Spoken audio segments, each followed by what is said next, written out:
Good morning. ప్రభువైన యేసుక్రీస్తు వారి పరిశుద్ధ నామములో అందరికీ శుభాలు. ఈరోజు మన అనుదిన ఆత్మీయ ఆహారంగా నిర్గమకాండము 23వ అధ్యాయం 22వ వచనాన్ని ధ్యానించుకుందాం. అయితే నీవు ఆయన మాటను జాగ్రత్తగా విని నేను చెప్పినది యావత్తు చేసిన ఎడల నేను నీ శత్రువులకు శత్రువును, నీ విరోధులకు విరోధియునై ఉందును. దేవుడు మన యొక్క వ్యక్తిగత జీవితంలో మనం పోరాడుచున్న ప్రతి పోరాటాలు, మన శ్రమలు, మన శోధనలు, మన శత్రువులు, ఇవన్నిటి మధ్య మనం ఉంటుండగా ప్రభు మనకిస్తున్న వాగ్దానం ఏంటంటే, నీ శత్రువుకి నేను శత్రువుని అవుతాను, నీ విరోధులకు నేను విరోధిని అవుతాను, నీ పోరాటాలను నేను పోరాడతాను, నీ యుద్ధాలను నేను చేస్తాను, నీకు నేను తోడుగా ఉంటాను. ఎప్పుడంటే నా మాట జాగ్రత్తగా నీవు విని నేను చెప్పినది యావత్తూ చేసిన ఎడల. మన పోరాటాల్లో మనం చేయవలసిన ముఖ్యమైన పని ఏంటంటే, దేవునికి ప్రీతికరంగా జీవిస్తే దేవుడు మన పోరాటాలన్నీ పోరాడతాడు.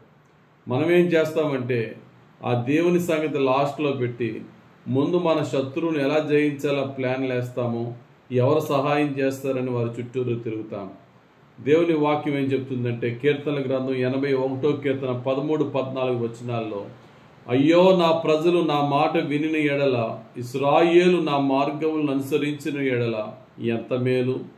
అప్పుడు నేను వేగరమే వారి శత్రువులను అనగదొరుకుదును, వారి విరోధులను కొట్టుదును.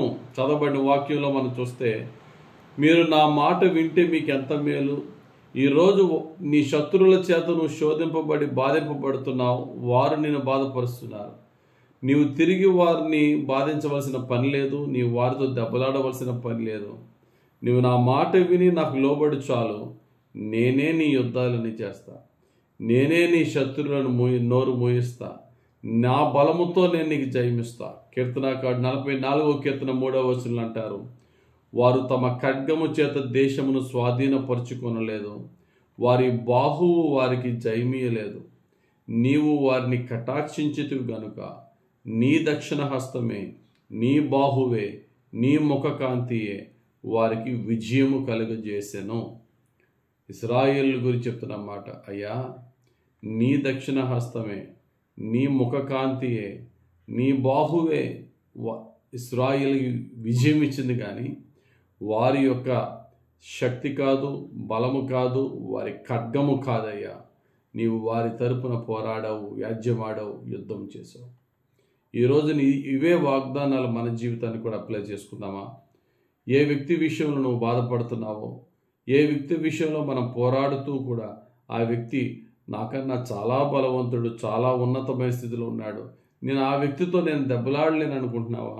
లేక ఏ వ్యక్తి విషయంలో పోరాడి ఇక వ్యర్థం, ఇంకా నా పోరాటం అనే స్థితిలో ఉంటే కనుక ప్రభు ఈరోజు చెప్తున్నాడు, అన్ని విషయాలలోనూ దేవునికి లోబడు, దేవునికి ప్రీతికరంగా జీవించాలి, దేవుడు నీ యుద్ధాలన్నీ చేస్తాడని ఈరోజు చెప్తున్నాడు. రాజు అయినటువంటి సౌలు మంచి ఆ యొక్క రాజ్య బలమంతా తన వైపు ఉన్నప్పుడు, దావీదు ఒంటరిగా ఉన్న సమయంలో కూడా దావీదును చూసి రాజైన సౌలు భయపడ్డాడట. కారణం ఒకటే, దావీదు దేవునికి లోబడి దేవుడు దావీదుకు తోడుగా ఉండుట చూచి, దావీదు సుబుద్ధిగా నడుచుట చూచి సౌలు భయపడేననే మాట 1 సమూయేలు 18-15లో ఉంటుంది.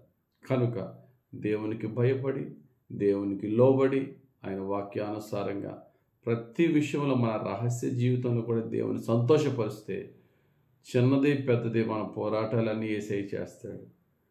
నువ్వు కూర్చో చాలు, నేను కార్యం చేస్తానంటాడు. 110వ కీర్తన 1వ వచనంలో, ప్రభు నా ప్రభుతో సెలవిచ్చిన వాక్కు, నేను నీ శత్రువులను నీ పాదములకు పీఠముగా చేయు వరకు నా కుడి పార్శ్వమున కూర్చుండుము అని తండ్రి తన కుమారుడైన యేసయ్యతో చెప్పిన మాట ఈరోజు మనతోనూ చెప్తున్నారు. మనం ఆయన వైపు చూద్దాం, దేవుని వాక్యానుసారంగా నడుద్దాం, యేసయ్య మార్గం నడుద్దాం. దేవుడే మన యుద్ధాలు చేసి మనకి జయమిస్తారు. దేవుడి వాక్యం మన జీవితంలో నెరవేర్చునుగాక. ఆమెన్. మహిమగల తండ్రి, దయగలిగిన ప్రభువా, నీకు ప్రీతికరంగా జీవించి నీ చిత్తాన్ని నెరవేర్చి అయా నీ హృదయానుసారంగా మేము నడుస్తే మా పోరాటాలు, మా యుద్ధాలన్నీ నువ్వే చేసి మాకు సమాధానం ఇచ్చేవాడా. ఈ వాక్యం అందరూ విశ్వసిస్తున్నాం ప్రభువా. అన్ని విషయాల్లో నీకు లోబడి నీ చిత్తమును నెరవేర్చి నీ దయను పొందుకుని అయ్యా నీ దక్షిణ హస్తమే, నీ పరిశుద్ధ బాహువే, నీ ముఖకాంతియే ప్రతి విషయములో మాకు విజయం ఇచ్చి మాకు సమాధానం ఇచ్చి నీ గౌరవ ఘనతలతో మా జీవితాలను దీవించమని యేసయ్య పుణ్యనామంలో ప్రార్థించి వేడుకొనుచున్నాం తండ్రి. ఆమెన్. తండ్రి యొక్కయు కుమారుని యొక్కయు పరిశుద్ధాత్మ దేవుని అభిషేకం హెచ్చుగా మనపై దిగి వచ్చి మనల్ని నడిపించి దీవించును గాక. Amen. God bless you. Have a very blessed day.